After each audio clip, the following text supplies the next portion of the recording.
I am the Tofu Golem. Please enjoy the video. You begin by checking prerequisites.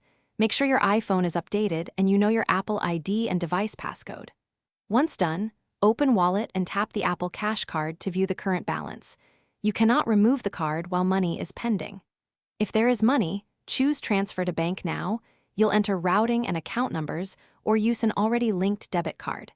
Do this first because removal requires a zero balance and no pending transfers. Next, perform the transfer and identity checks. You choose Instant for a fee or the free one 3 business day transfer. Enter your bank routing and account or select a saved debit card. You may need to verify your identity with Face ID, Touch ID, or your passcode. Apple requires verification for money movement. After confirming, wait for the transfer confirmation.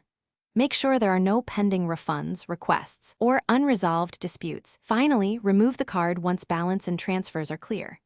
Go to Settings, Wallet and Apple Pay, Apple Cash and tap Remove Card, or open Wallet, tap the card, tap the More button, then Remove Card. Confirm with your passcode or Face ID. The card will disappear and Apple Cash is disabled on that device. If you can't remove it, make sure there are no pending transactions, family sharing restrictions, or unresolved identity checks. If still blocked, restart and contact Apple support for account-level help. Thanks for watching. Consider subscribing if we helped you today.